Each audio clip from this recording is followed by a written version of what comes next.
जय माता दी। ओम नमः शिवाय। सनातन धर्म की जय हो। नमस्कार दोस्तों, प्रिय भक्तगणों, आज हम संकटा माता की कथा का श्रवण करेंगे, जिसे बहुत ही शांत एवं प्रसन्नचित्त मन से सुनिएगा। तो दोस्तों, यदि चैनल पर नए हैं तो कृपया चैनल को सब्सक्राइब करके बेल आइकन को प्रेस कर लीजिए, जिससे आप सदैव सनातन धर्म से जुड़े रहेंगे। एक बुढ़िया थी। उस बुढ़िया का एक बेटा था जिसका नाम था रामनाथ। रामनाथ धन कमाने के लिए परदेश चला गया। बुढ़िया अपने पुत्र के विदेश जाने के बाद बहुत चिंतित और दुखी रहने लगी, क्योंकि बहू उसे प्रायः नित्य खरी खोटी सुनाया करती थी। इसलिए बुढ़िया प्रतिदिन चिंतित और उदास रहती और घर के बाहर स्थित कुएं पर बैठकर रोया करती थी। बुढ़िया का यह क्रम रोज चलता रहा। एक दिन कुएं में से दिए की माँ नामक एक स्त्री निकली और उसने बुढ़िया से पूछा, बूढ़ी माँ, तुम इस तरह बैठकर क्यों रोती हो? तुम्हें किस बात का कष्ट है? तुम मुझे अपना दुख बताओ, मैं तुम्हारे दुख दूर करने का प्रयत्न करूंगी। बुढ़िया ने उस स्त्री का प्रश्न सुनकर कोई भी जवाब नहीं दिया और रोती ही रही। दिए की माँ बार बार एक प्रश्न दोहराई जा रही थी। वह बुढ़िया इस बात से झुंझुला उठी। उस बुढ़िया ने दिए की माँ से कहा, तुम मुझे बार बार ऐसा क्यों पूछ रही हो? क्या सचमुच ही तुम मेरा दुख जानकर उसे दूर कर दोगी? बुढ़िया की बात सुनकर दिए की माँ ने उत्तर दिया, मैं अवश्य ही तुम्हारे कष्टों को दूर करने का प्रयत्न करूंगी। बुढ़िया ने दिए की माँ का ऐसा आश्वासन पाकर कहा, मेरा बेटा कमाने के लिए परदेश चला गया है। उसके पीछे मेरी बहू मुझे बहुत बुरा भला कहती रहती है। यही मेरे दुख का कारण है। बुढ़िया की बात सुनकर दिए की माँ ने कहा, यहाँ के वन में संकटा माता रहती हैं। तुम अपना दुख उनसे सुनाकर कष्ट से छुटकारा पाने के लिए प्रार्थना करो। माँ बहुत दयालु हैं, दुखियों के प्रति बहुत सहानुभूति रखती हैं। निसंतानों को संतान, निर्धनों को धनवान, निर्बल को बलवान और अभागों को भाग्यवान बनाती हैं। उनकी कृपा से सौभाग्यवती स्त्रियों का सौभाग्य अचल हो जाता है। कुंवारी कन्याओं को अपने इच्छित वर की प्राप्ति होती है।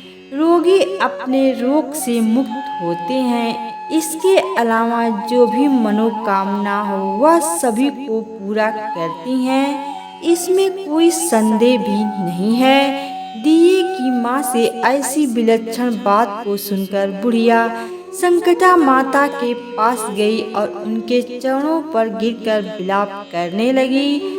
संकटा माता ने बड़े ही दयालु होकर बुढ़िया से पूछा, बुढ़िया, तुम किस कारण इतने दुख से बार बार रोती रहती हो? बुढ़िया ने कहा, हे माता, आप तो सब कुछ जानती हो, आप से तो कुछ भी छिपा नहीं है। आप मेरे दुख को दूर करने का आश्वासन दें तो मैं अपनी दुखद गाथा आपको सुनाऊं। बुढ़िया की बात सुनकर संकटा माता ने कहा, मुझे पहले अपना दुख बताओ।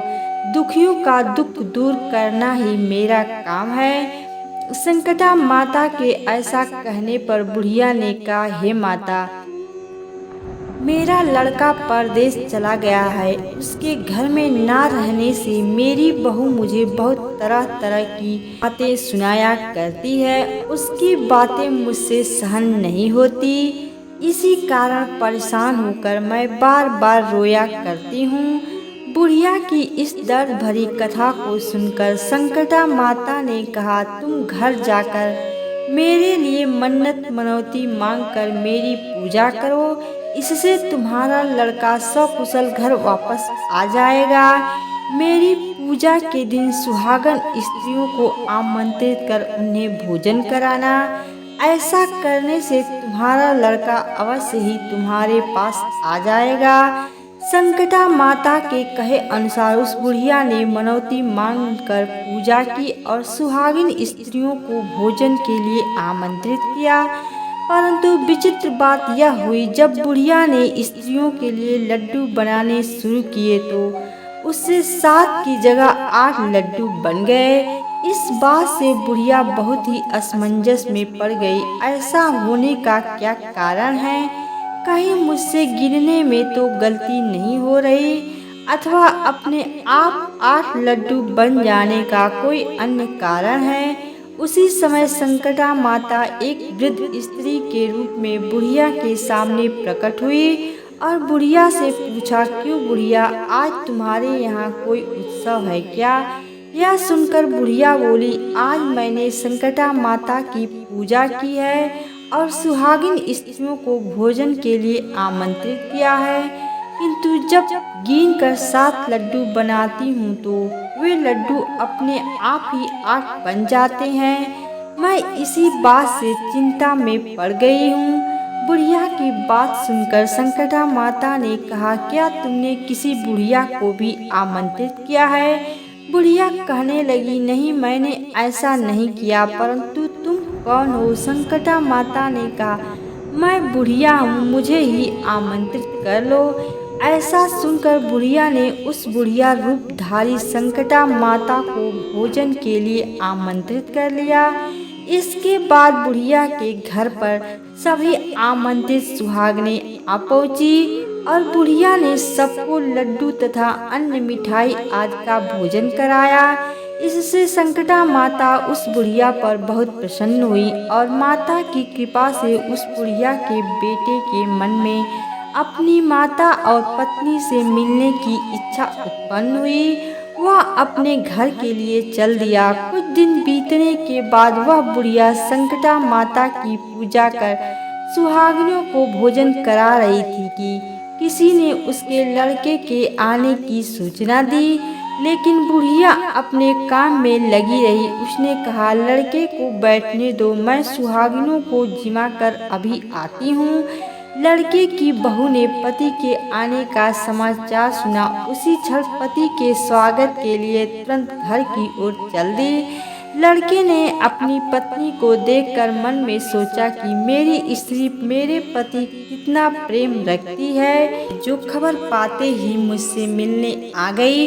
परंतु मेरी माँ को मुझ पर जरा भी प्रेम नहीं है। मेरे आने की खबर पाकर भी मेरी माँ मुझसे मिलने नहीं आई। जब पूजा का काम समाप्त हो गया, सभी सुहागनें भोजन करके अपने अपने घर को लौट गई। बुढ़िया अपने बेटे से मिलने के लिए उनके पास पहुंची। माँ के आने पर लड़के ने पूछा, माँ अब तक कहाँ थी? माँ ने कहा, बेटा, मैंने तुम्हारी कुशलता के लिए संकटा माता से मनौती मांग रखी थी। उसी को पूरा करने के लिए सुहागनें जिमा रही थी। संकटा माता की कृपा से उसका मन अपनी पत्नी से हट गया। उसने माँ से कहा, माँ, या तो मैं यहाँ रहूँगा या यह रहेगी। बुढ़िया ने कहा, बेटा, तुम्हें मैंने बड़ी कठिन तपस्या से पाया है, इसलिए तुम्हें छोड़ नहीं सकती। इसलिए चाहे बहू का त्याग भी करना पड़े, मैं कर सकती हूँ। अतः लड़के ने अपनी स्त्री को घर से निकाल दिया। घर से निकलकर बाहर आई तो बहुत दुखी मन से एक पीपल के पेड़ के नीचे बैठकर रोने लगी। एक राजा उधर से जा रहा था। उसे रोता देखकर राजा रुका और पूछा, तुम क्यों रो रही हो? तब उसने अपनी सारी व्यथा राजा को कह सुनाई। राजा ने कहा, आज से तुम मेरी धर्म बहन हो, इसलिए रो मत। मैं तुम्हारे सभी संकटों को दूर करने का प्रयास करूंगा। यह कहकर राजा उस स्त्री को अपने महल में ले आकर आ गया। महल जाकर राजा ने रानी को सारी कथा सुनाई और रानी को कहा, देखो, आज से मेरी यह धर्म बहन है, इसी महल में रहेगी और इसको किसी भी प्रकार का कष्ट नहीं होना चाहिए। राजा के यहाँ पहुंचकर कुछ दिन बाद धर्म से प्रेरित होकर रामनाथ की स्त्री ने भी संकटा माता का व्रत आरंभ कर दिया और संकटा माता के निमित्त सुहागनों को भोजन कराने के लिए आमंत्रित किया। उसने रानी को भी आमंत्रित किया। जब सभी सुहागनें लड्डू खाने लगी तो रानी ने कहा, मुझे तो रबड़ी मलाई और स्वादिष्ट मिष्ठानी हजम होते हैं, यह पत्थर समान लड्डू कैसे हजम होंगे। ऐसी अवहेलनापूर्ण बातें कहकर रानी ने लड्डू खाने से मना कर दिया। कुछ समय बाद संकटा माता की कृपा से रामनाथ अपनी पत्नी को खोजते हुए राजा के महल में आया। वहां आकर अपनी पत्नी को संकटा माता की पूजा करते हुए देखा तो संकटा माता को हाथ जोड़कर प्रणाम किया और अपनी पत्नी से कहा, प्रिय मेरे अपराध को क्षमा करो। पत्नी ने कहा, नाथ यह सब प्रारब्ध से ही होता है, इसमें आपका कोई दोष नहीं है। आप मेरे ईश्वर रूप हैं, मेरे ही अपराध को क्षमा करें। यह कहकर दोनों ने विधि पूर्वक संकटा माता व्रत कथा सुनी, संकटा माता की पूजा की। पूजा को समाप्त कर सुहागनियों को जिमाकर दोनों पति पत्नी अपने घर की ओर प्रस्थान के लिए तैयार हुए। जाते समय रामनाथ की स्त्री ने राजा रानी से कहा, जब मुझ पर दुख पड़ा था तो आप लोगों ने धर्म बहन बनाकर मुझे आश्रय दिया था।